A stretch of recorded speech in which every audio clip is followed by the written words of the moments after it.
Channel. We are about to go in a ride in this Ford Explorer ST twin turbo all-wheel drive and see what it's about. Let's go.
We're all getting fuel, as you can see.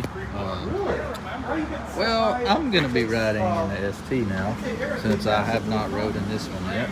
Rode in the Shelby, I rode in the GTR, I rode in that one back at home already. But this is the one we're about to ride in. I want to ride in this one.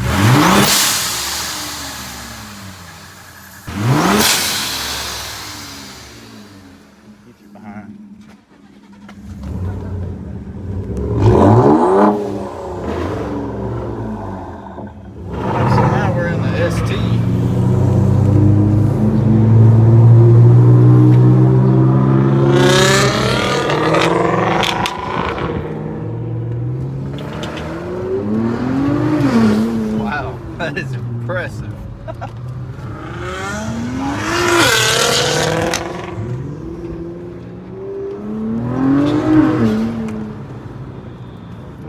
And I quite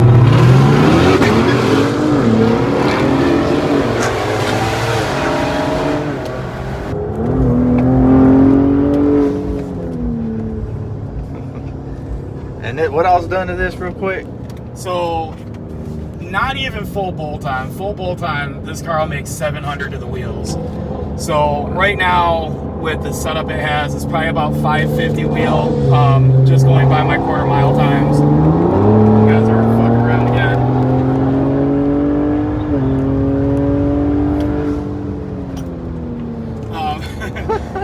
So basically, it's got E50 tune, bigger intercooler, full turbo back exhaust, and it's lowered on coilovers. That's pretty much it. It's got, you know, some intake tubing, charge pipe, hot side intercooler piping, that kind of thing. This is a heavy vehicle, and you said it went how fast already? So it's already gone 1180, and I think it's got an 1150 in it. Wow. And that's on stock turbo, stock fueling. So once I go big turbo, fuel pump and injectors, it'll run. It should run 10s. There's guys running high 10s in them right now. With an SUV. Correct. With a 5,000 pound SUV. Yeah. A 6-cylinder SUV. Right. Yeah, you can't beat it, right?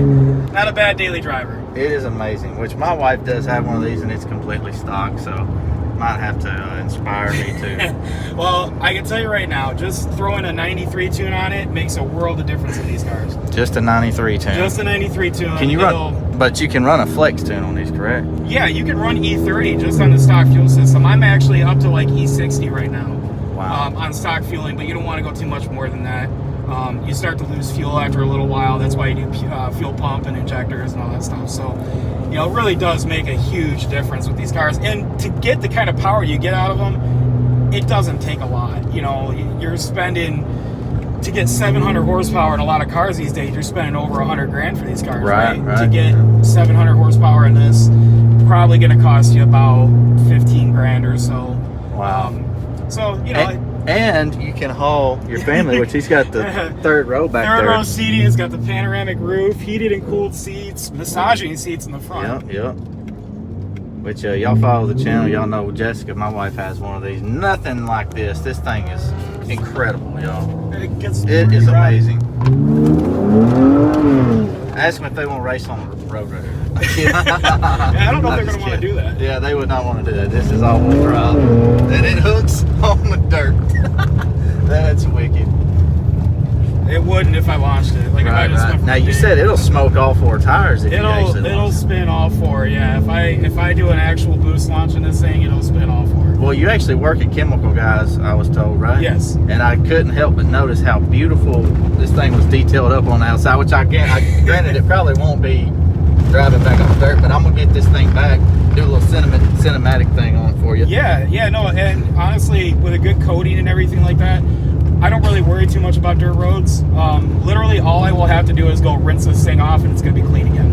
And that is awesome. Yeah, that's where a good coating really comes into play. So that's why, you know, all my vehicles are always clean. Right. I actually, believe it or not, it's funny because I wish I wouldn't have washed it just so you guys can see, but I went on a 4-hour trip up to Mackinac and then drove back, and it poured rain most of the time there and back. It was crazy. And you would have never known I drove this thing 4 hours, or like, you know, 8 hours, 8.5 hours, whatever, total drive. And I didn't wash it when I got home until today. Now, my wife's vehicle, hers averages about 25 to 26 miles a gallon. Believe it or not, I don't know with what you got done. She's driving like a grandma. Driving like a grandma. Driving like a grandma. Now, if I'm driving it at like a halfway normal human being, because I don't usually, so I set my trip meter and I got 23 highway with the mods that I have done. Wow. Okay. Yeah. So and I'm at 19 right now, and that's like, you know, getting on it, doing pulls and stuff like that. So beautiful sunsets out here, by the way, in Michigan. Yeah, it's really crazy sometimes. They get pretty beautiful, especially if you're on a lake or something like that. But I definitely want to get this back to the house right here and do a cinematic thing on it, because this thing is beautiful. So thanks for taking me for a ride in this thing. I'm glad. I do got some roller shots I'm gonna throw in here from when I was riding with Car Mob earlier. We're gonna throw them on there. But thanks for taking me for a ride, man. We're gonna get back and get a cinematic on this thing. Heck yeah. Get some knowledge. These things have a 10-speed. I do know that. You had yours built. Yeah, so the 10-speed in this, I started having some issues with it, and decided, instead of going to the dealership under warranty and taking the chance of something happening where they find out or they end up not covering it, because I did ask them, and they told me that there's a chance that it might not be covered. So I said, you know what? For the price it's going to cost me to have you guys put a stock transmission in it, I went and got one built for about $2 grand less than what I would have had to pay the dealer. So I have a fully built trans in this, built converter. It's got a hardened flex plate. So the trans, the converter, the flex plate should handle about 900 to the wheel. 900 to the wheel. Yeah. And the motor will hold how much again? So nobody's really hurt these motors yet, and they're holding to 700 wheel. 700 which is wheel. it's a 3-liter V6, you know, which is pretty impressive. I mean, that's GTR territory, right? Right, So, correct. you know, for these things to do what they've done, and it's definitely not something that Ford expected. I guarantee it. No. You know, they weren't expecting the guys to make the kind of power that they are out of these. Now, things. what about the differentials and stuff like that? Is there anything we need to worry Differential? about? So the front diff basically has held power pretty consistently. The rear diff has held power consistently. The drive shaft is pretty good. The axles are solid. So as far as I know, you know, it should handle the power no problem. And once people start getting up there, you know, they're going to start being able to do a little bit more as far as hardened components that are going to hold up better. I'm actually going to let him back in first. That's going to wrap up this video, guys. Like, share, subscribe. Boosted 931 out.